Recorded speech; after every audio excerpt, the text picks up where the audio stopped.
You wake up, cold air, salt in your nose, a low vibration beneath your feet. You open your eyes.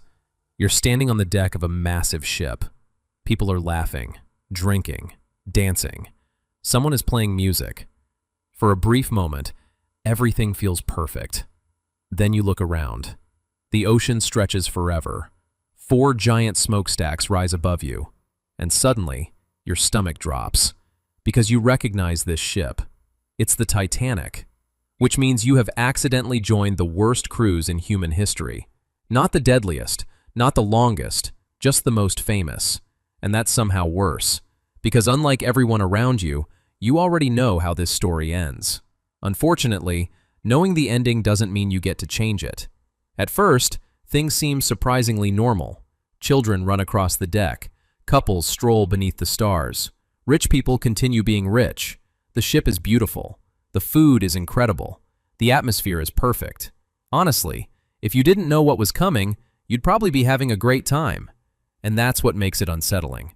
Disasters rarely announce themselves. The Titanic doesn't feel like a tragedy. Not yet. It feels like a luxury vacation, one that's already been canceled by fate. Nobody knows it, except you. And that makes you the most stressed person on the Atlantic Ocean. Naturally, your first idea is to warn people. This seems reasonable. You find a crew member. You say, "Hello, this ship is going to hit an iceberg and sink." The crew member stares at you. Let's review. You are a strange little bean-shaped creature in 1912, claiming to know future events. You have no evidence, no credentials, no explanation, just panic. The crew member immediately concludes that the real problem on this ship is you. The iceberg remains unsupervised. Fine, new strategy. You don't need to save everyone, you just need to save yourself. That should be easier. Probably. Maybe. Not really. You begin exploring the ship, memorizing staircases, locating lifeboats, studying exits, calculating escape routes. You are treating this like a survival simulation. Everyone else is treating it like a vacation. Then you notice 2 passengers, a young man, a young woman, talking near the railings, laughing together, looking into each other's eyes. Jack and Rose.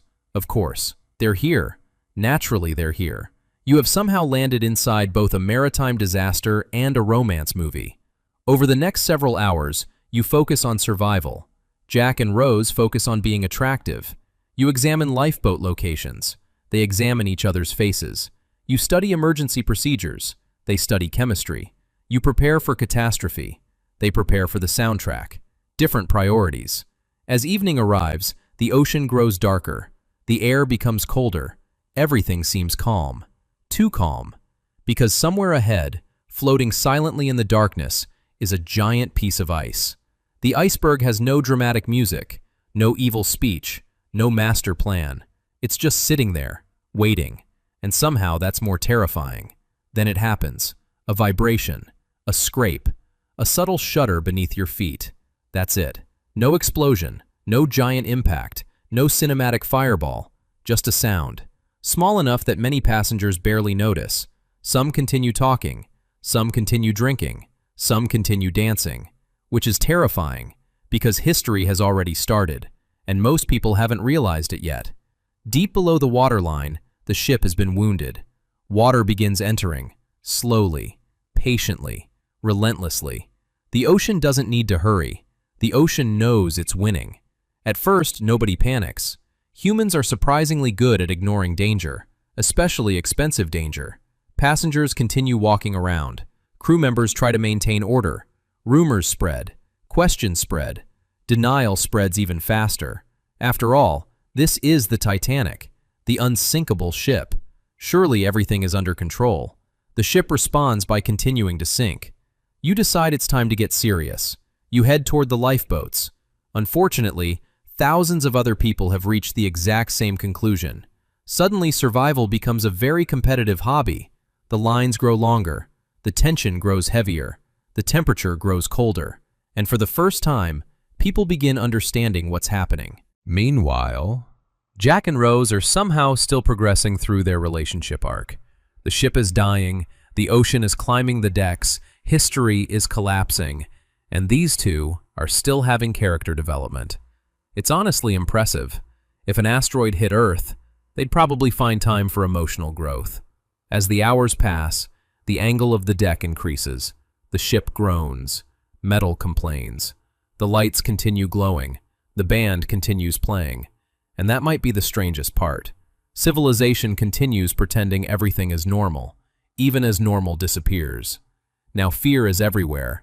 People are running, searching, arguing, praying. Every minute removes another possible future. Every minute makes the ocean larger. Every minute makes hope more expensive. You start realizing something uncomfortable. The iceberg wasn't the disaster. The iceberg was merely the introduction. The real disaster is what happens after people understand the truth. You watch families say goodbye, friends separate, strangers help one another, others don't. Human nature begins revealing itself. Some people become heroes, some become cowards. Most become confused, which is probably the most realistic response. The ship rises higher. The stern climbs into the night sky. The Atlantic waits below, cold, silent, infinite. You stare into the darkness. The darkness stares back. The darkness seems confident. Then comes the moment everyone remembers. The final plunge. The last lights. The last sounds. The last chance.